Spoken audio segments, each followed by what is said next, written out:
Assalamualaikum warahmatullahi wabarakatuh. Apa kabar semuanya? Alhamdulillah baik ya. Oke, sebelum kita mulai pembelajaran hari ini, sebaiknya kita berdoa terlebih dahulu. Silakan ketua kelasnya dipimpin doa ya. Amin ya rabbal alamin. Oke, hari ini apakah ada yang tidak masuk? Oke, masuk semua ya.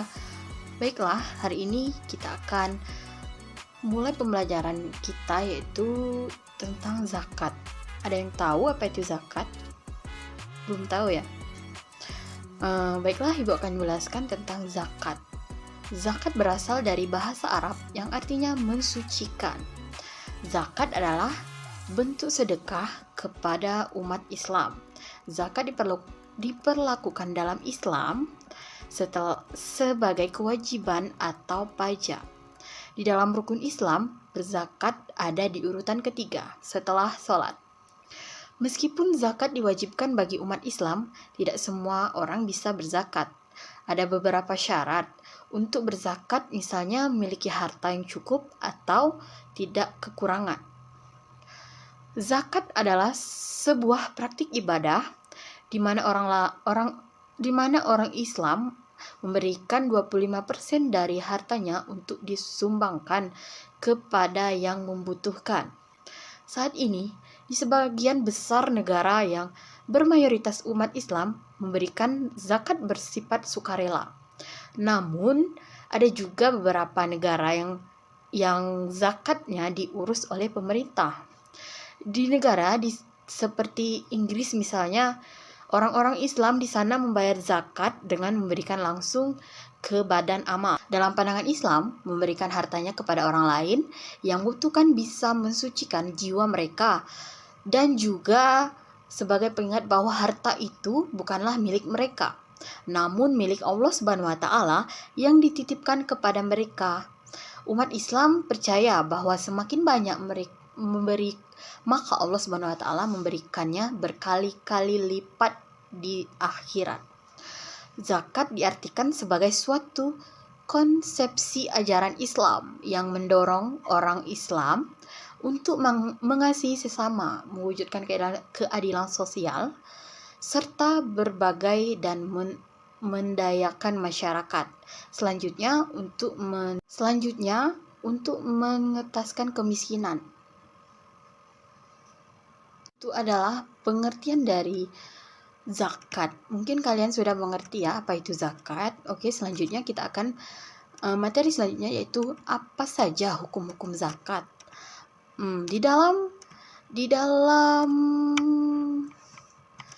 Al-Quran, amalan tentang zakat disebutkan beberapa kali, seperti dalam surah Al-A'raf ayat 156. Orang-orang yang akan diberi kebahagiaan di akhirat adalah orang menunaikan zakat. Artinya, dan tetapkanlah untuk kami kebaikan di dunia dan di akhirat. Sungguh kami kembali bertobat kepada Engkau. Allah berfirman, siksaku akan aku timpakan kepada siapa yang aku kehendaki, dan rahmatku meliputi segala sesuatu. Maka akan aku tetapkan rahmatku bagi orang-orang yang bertakwa, yang menunaikan zakat, dan orang-orang beriman kepada ayat-ayat kami. Oke. Selanjutnya, di dalam Al-Quran juga menjelaskan bahwa zakat adalah hal yang wajib bagi umat Islam. Mampu secara finansial, menunaikan zakat dilakukan demi keselamatan dunia dan akhirat. Umat Islam mempercayai bahwa memberikan zakat dapat mendapatkan pahala, sedangkan mengabaikan untuk memberi zakat akan mendapat dosa. Oke, selanjutnya kita akan memasuki materi selanjutnya, jenis-jenis zakat. Bagi umat Islam ada 2 jenis yang harus ditunaikan, yaitu zakat fitrah dan zakat mal. Ada yang tahu apa itu zakat fitrah? Atau ada yang tahu juga apa itu zakat mal? Oke, belum ada yang tahu ya. Zakat fitrah adalah zakat yang harus dibayarkan bagi seorang muslim yang sudah mampu untuk menunaikannya dan berkecukupan. Zakat fitrah adalah zakat yang wajib ditunaikan satu kali dalam setahun. Waktu membayar zakat fitrah umumnya dilakukan pada bulan Ramadan. Oke, mungkin di sini sudah ada yang pernah bayar zakat fitrah ya? Ya, sudah pernah.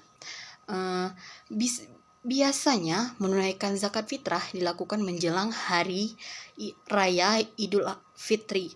Yang membedakan zakat fitrah dengan zakat yang lainnya adalah zakat fitrah diharuskan untuk ditunaikan sebelum melaksanakan sholat Idul Fitri. Zakat fitrah memiliki arti, yaitu mensucikan harta. Hal ini karena di setiap harta seseorang adalah sebagiannya milik dari orang lain, terlebih lagi orang yang membutuhkan. Selain itu, harta yang ada pada manusia bukanlah milik mereka semua. Namun itu adalah titipan dari Allah Subhanahu wa Ta'ala, seperti yang dijelaskan dalam buku Pintar Puasa Ramadan, zakat fitrah, Idul Fitri, dan Idul Adha. Besar zakat yang harus dikeluarkan untuk zakat fitrah adalah sebesar 1 sa atau 2,5 kg beras, kurma, sagu, dan gandum. Besarnya zakat bisa disesuaikan dengan konsumsi per orang dalam sehari pada waktu yang berlaku. Karena hal ini bisa berubah akibat inflasi di negara tersebut. Ketentuan ini berdasarkan pada hadis sahih. Meskipun umat Islam dijadikan untuk mengeluarkan zakat, namun tidak semua umat Islam wajib dan bisa menunaikan amalan ini. Orang yang memiliki tanggung jawab atas orang lain harus membayar zakat orang yang berada di bawah tanggung jawabnya. Misalnya, seorang ayah atau ibu yang wajib membayarkan zakat fitrah untuk anak-anaknya. Oke, misalnya kalian itu, orang tua kalian wajib membayar zakat kalian jika kalian belum mampu membayar zakat, ya. Zakat fitrah juga bisa dibayar dengan bentuk uang yang setara dengan 1 sak gandum, kurma atau beras, dan bahan pokok lainnya. Nominal dari uang tersebut yang ingin dizakatkan harus disesuaikan dengan harga bahan sembako yang berlaku di daerah tersebut. Di Indonesia sendiri, membayar zakat fitrah bisa melalui lembaga amil zakat yang terpercaya. Zakat fitrah boleh dibayar dari awal bulan Ramadan sampai sebelum waktu sholat Idul Fitri atau hari-hari akhir di bulan suci Ramadan. Oke, selanjutnya yaitu zakat mal. Ada yang tahu apa itu zakat mal? Ya, benar sekali, zakat harta. Ya, zakat mal adalah zakat harta. Sesuatu dapat disebut dengan harta apabila memenuhi syarat-syarat tertentu, dapat miliki, disimpan atau dikuasai, dapat diambil manfaatnya sesuai dengan harta tersebut. Contoh dari harta misalnya rumah, mobil, tanah, hewan, ternak, emas, dan perak. Oke, selanjutnya syarat kekayaan yang wajib dizakatkan. Yang pertama yaitu harta tersebut merupakan harta yang sepenuhnya adalah miliknya. Misalnya kalian punya mobil, itu punya kalian sendiri. Harta milik sepenuhnya tentunya juga harus memiliki nilai dan manfaat secara utuh. Harta bisa dizakatkan haruslah didapatkan sesuai dengan syariat Islam. Harta tidak bisa dizakatkan apabila didapati dengan yang tidak sesuai syariat Islam seperti mencuri dan lain sebagainya. Tidak boleh ya, mencuri itu dizakatkan. Harta yang kedua yaitu harta yang dimiliki bisa berkembang atau bertambah.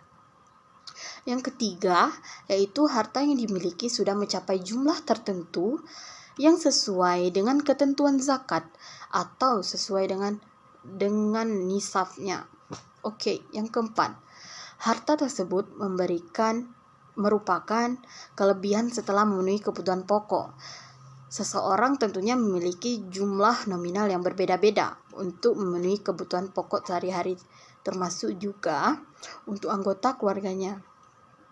Apabila kebutuhan pokok orang tersebut dan keluarganya tidak dipenuhi, maka harta yang dimiliki tidak wajib untuk dizakatkan. Ngerti ya? Oke, yang kelima yaitu harta yang dimiliki seseorang jika sudah dimiliki selama 1 tahun, maka wajib untuk dizakatkan.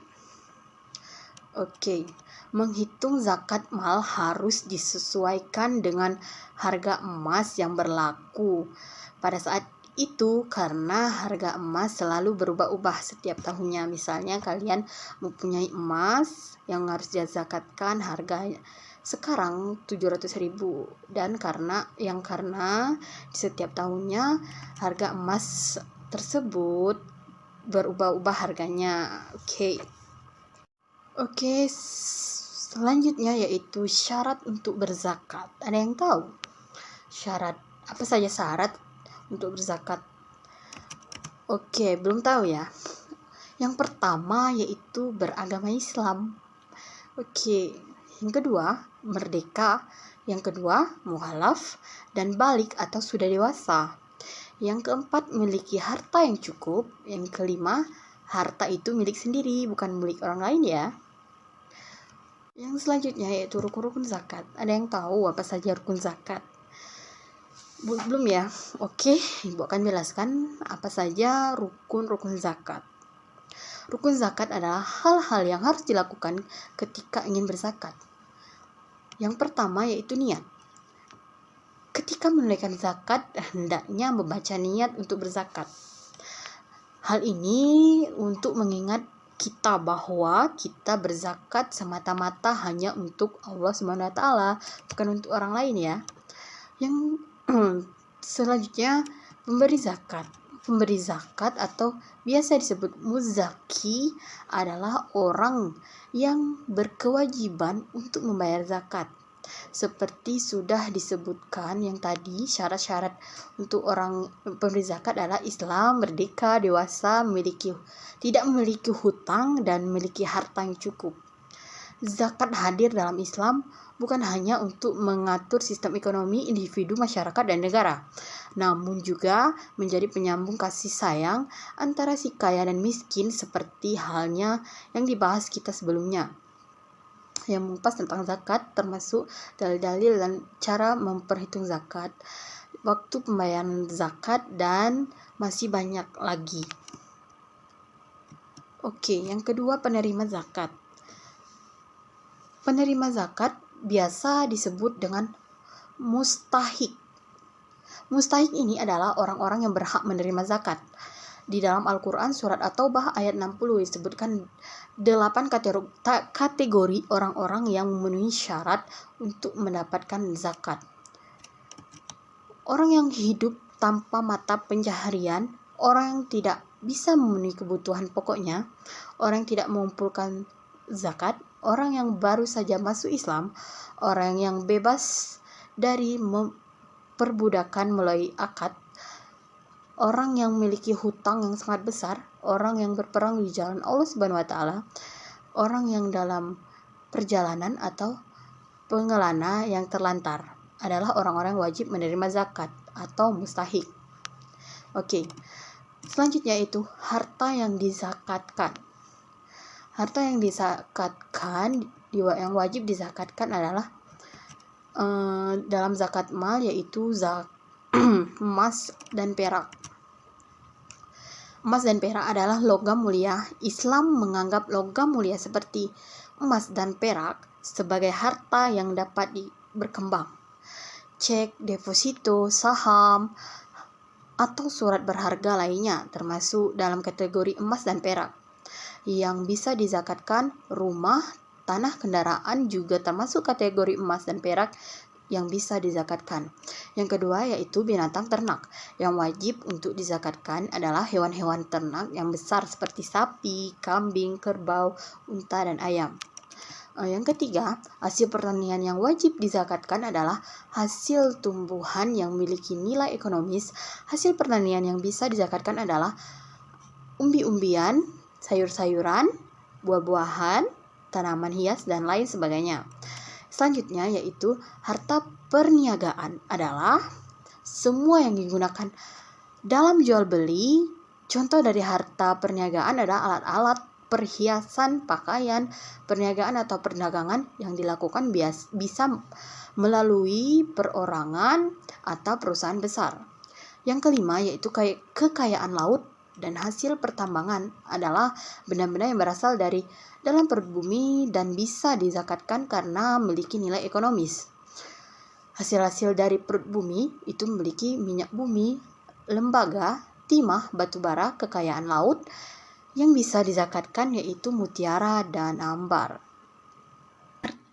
Yang keenam yaitu rikas adalah harta yang sudah terpendam lama sejak zaman dahulu. Salah satu rikas adalah atau harta terpendam adalah harta karun. Harta rikas yang ditemukan tentunya tidak boleh ada pemiliknya, maka baru boleh dizakatkan. Selanjutnya yaitu hikmah zakat. Yang pertama yaitu dosa kita akan terampuni. Yang kedua, mendapatkan ridho dari Allah. Orang yang menunaikan zakat akan mendapat pahala juga ridho dari Allah Subhanahu wa taala. Yang ketiga, mendapatkan petunjuk dari Allah Subhanahu wa taala. Sebagai umat Islam yang selalu membutuhkan Tuhannya, tentu kita membutuhkan petunjuk dan pertolongannya. Yang selanjutnya yaitu bukan orang yang celaka di dunia dan di akhirat. Selanjutnya yang kelima,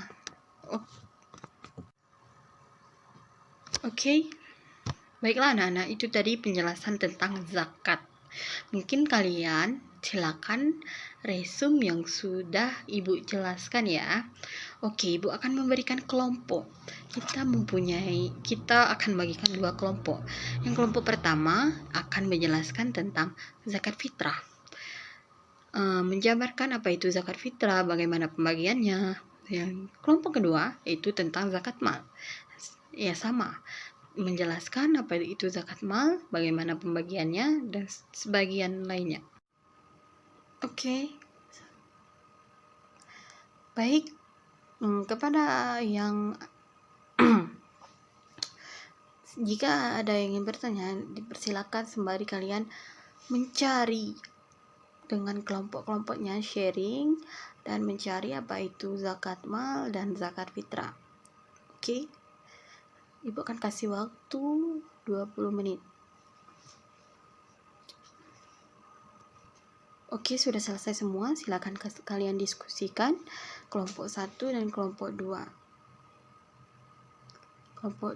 Kelompok pertama yang terlebih dahulu. Silakan. Luar biasa.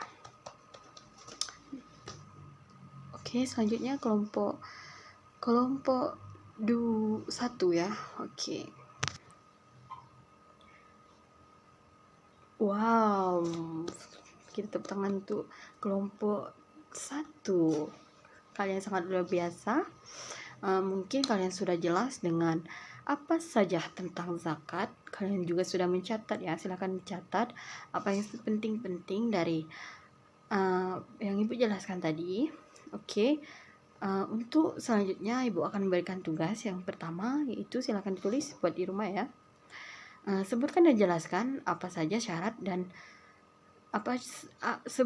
jelaskan apa syarat membayar zakat. Selesai? Selanjutnya yaitu buatlah contoh nisab zakat mal.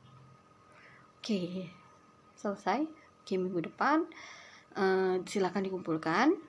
Selamat belajar di rumah. Semoga ilmu hari ini kita ada manfaatnya ya. Jika ada yang bertanya, persilakan. Tidak ada. Terima kasih. Mungkin itu saja pembelajaran kita pada hari ini. Ibu akhiri, wassalamualaikum warahmatullahi wabarakatuh.